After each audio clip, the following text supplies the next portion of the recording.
Hey there, fifth graders. Just wanted to go over an assignment that you guys are going to be doing this week and what it's going to look like. So we're doing a paint by number thing, and it's going to be a little different than we've done in the past in that it's on an Excel spreadsheet, it's called, and all of the answers in your boxes here are going to be coded a special way that are going to color in the cells over here as you answer them correctly. So the assignment that you guys are going to be doing here is on the bottom tab here. So as you look on the bottom, there's a couple different tabs. And when you sign in, it's going to say, it's going to sign in on this page. And you're going to click on down to over here under Mod 1. And there's going to be some questions in here in the boxes. Okay, and what you're going to do is you're going to answer the questions. And when you answer them correctly, it's going to fill in the colors on this sheet. And so 2/5 of 60 is 24. So what I'm going to do is type 24 and answer. And you'll know you've got it right if it puts in a colored box over here. So as you go through and you answer these questions, it's going to fill in parts of this picture.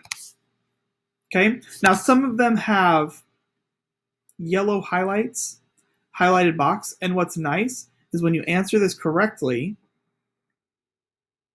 it changes the color of the box. So if you have yellow boxes and you answer it correctly, it'll change the color, and if you don't answer it correctly, it'll stay yellow. Kind of a nice indicator. It's kind of nice. We don't have to worry about, did I get that right? Did I not get that right? It'll just tell you and let you know. Okay, now another thing here is if you said, oh no, Mr. Pierce, I accidentally clicked control and I accidentally went and deleted the cell. What do I do? Okay, your best friend during this time is going to be called Control Z, which is undo on a Chromebook, or up here in the bar, if you click this little arrow that goes off to the left, it will undo what you just did, the last thing that you just did, and fix that mistake. And so not only will it put the box back in, it'll put the correct coding back into the box.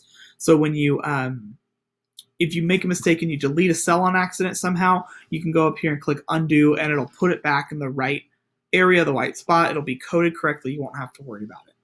Okay, so as you fill in the boxes correctly, the answers are going to start to make a picture for you. So as you fill that in correctly, it's going to start making a picture. And so what I'm going to do here real quick is just show you what it's going to look like as you keep filling them in correctly. Don't worry, I'm not a supercomputer. I wrote the answers down for an example. I'm not cheating. All right, so as you fill this in, it'll start to create a picture for you, which is pretty cool. It's pretty fun to see what they're going to come up and be. Okay, and as you keep filling these in correctly, it starts to make that picture. Okay, now you will know if it's right or not again by if it colors in and if it changes the color of the box. Okay, so as I'm answering these correctly, see how they're changing to the color that they're adding to the page? That means that these are the correct answers and they are adding in the page, the boxes. All right, have fun with this pixel art. This is something that we've got a couple different assignments we can do, and as you guys are working on fractions, decimals, and place values, you guys will be adding into these and making more pictures. All right, have fun.